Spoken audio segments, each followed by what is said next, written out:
আমাদের ইন্ডাস্ট্রির এক বড় ডিরেক্টর উনি বলেছিলেন যে, "তুমি যদি কাজের মানুষ হও, তোমাকে আমরা খুঁজে নেব।" উনার সাথে আমার কখনো কাজ হয় নাই। কিন্তু উনার ওই কথাটা না আমার মনে গেঁথে গিয়েছিল। যে হ্যাঁ, আমি যদি কাজের মানুষ হই আমাকে খুঁজে নেবে। এবং আমার কাছে মনে হয় যে আমি ঠিকঠাক কাজটা শিখেছি, কাজটা করে যাচ্ছি বিধায় ফিকশন থেকে একেবারে সিনেমাতে। তো আমার মনে হয় শুধু কাজের মাধ্যমে মানে কাজ শিখতে পেরেছি, করতে পেরেছি এইজন্য এই জায়গাটাতে এসেছি। ফ্যামিলি আসলে সত্যি বলতে এই পৃথিবীর প্রতিটা জার্নি তো নিজের। আমি যদি আ অভিনেতা না হতাম, তো জব করতাম। তো সেখানেও তো কোনো না কোনো প্রতিবন্ধকতা থাকতই। তো আমার কাছে মনে হয় ইটস একেবারে কমন সিম্পল থিংস সহজ করে দেখলেই সহজ, কঠিন করে দেখলেই কঠিন। গার্লফ্রেন্ডের রিঅ্যাকশনটা কি? আমি কমপ্লিটলি এই টাইপের যোগসূত্র থেকে বাইরে। এক্সপেরিয়েন্স ডেফিনিটলি আছে।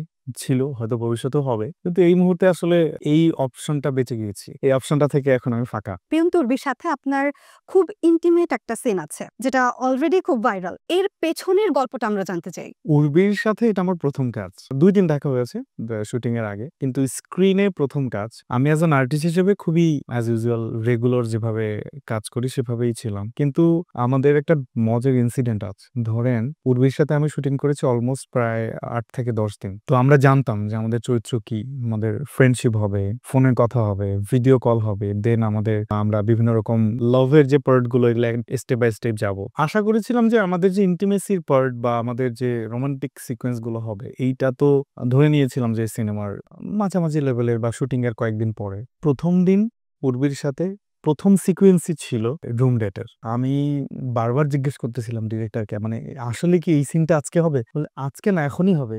মানে একটু টাইম তো দেবেন। মানে আমি জানি ওর সাথে আমার শুটিং হবে ৯-১০ দিন। তো একটু জানা-শোনা আন্ডারস্ট্যান্ডিং বাড়ে না? একটু ফ্রেন্ডশিপ হয় তাহলেই না সিকোয়েন্স করতে আরাম লাগে। আমি তো ভেবেই কান গরম হয়ে যাচ্ছিল এক ধরনের। মানে আমার মনে হচ্ছিল আমি ঘেমে যাচ্ছি যে এটা কিভাবে ডিল করব। তারপরে আমরা একটা ফার্স্ট টেক দেই। টেক দেওয়ার পর শর্ট কাটার জন্য একটা ব্রেক থাকে আমাদের পয়েন্ট যে ওকে মাস্টার হয়ে গেছে এখন মিড বা ক্লোজ কাটবে। একটা ব্রেক টাইম থাকে ৮ থেকে ১০ মিনিট। তো ওই রুমটার পাশে একটা বেলকনি ছিল। উর্বি আর আমি ওই বেলকনিতে ২ জন ২ প্রান্তে বসে দুজনের দিকে তাকিয়ে আছি। যে ওকে মাস্টারটাতে তো আমরা বের হয়ে আসছি। এখন টাইটে কি করব?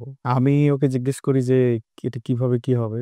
ও খুবই ইজিলি আমাকে বুস্ট আপ করতেছে। আরে টেনশন নিও না, চিল এটা নরমালি হয়ে যাবে। এত টেনশনের কিছু নাই। বলতেছে আমি বুঝতেছি। কিন্তু সিকোয়েন্সে গিয়ে আমি দেখি ওই টাইপের একটু নার্ভাসনেস এর মধ্যে পড়ে গেছে যে আসলে হয় কি আপনি যখন কোন স্ক্রিপ্ট পড়বেন, কোন সিকোয়েন্স থাকবে, আমরা জানি যে এইটা এইভাবে এভাবে আগাবে। আমি ডায়ালগ দিব, কথা বলব, দেন আমার এক্সিট নিয়ে নিব। আমাদের এই সিকোয়েন্সটাতে না ওই টাইপের কোন ব্রিফ ছিল না। ব্রিফ ছিল যে ওকে তোমরা দুজন ইন্টিমেট হতে চাইবা, দেন ভিডিও রেকর্ড হবে। তো এটার তো প্রসেস মাথায় নাই। আনবিল্ট একটা প্রসেস। তো এটা করতে গিয়ে আসলে খুব টাফ একটা জায়গায় চলে গিয়েছিলাম। কারণ এই টাইপের সিকোয়েন্স এর আগে কখনো করা হয় নাই। The very first time. এইজন্যই আসলে আমি গার্লফ্রেন্ডের কথাটা জিজ্ঞেস করেছি যে, গার্লফ্রেন্ড থাকলে নিশ্চয়ই রিঅ্যাকশনটা তার থেকেও আসবে। দ্যাটস ট্রু মানে আমি অ্যাজ এ পার্টনার হিসেবে আমিও বয়ফ্রেন্ড হিসেবে যদি দেখি গার্লফ্রেন্ড এই টাইপের সিকোয়েন্স করছে। তো অ্যাজ এ কমন অডিয়েন্স হিসেবে, কমন পারসন হিসেবে আমার তো একটু খটকা লাগবে। কিন্তু বিইং অ্যান আর্টিস্ট আমার কাছে ইটস আ ওয়ার্ক।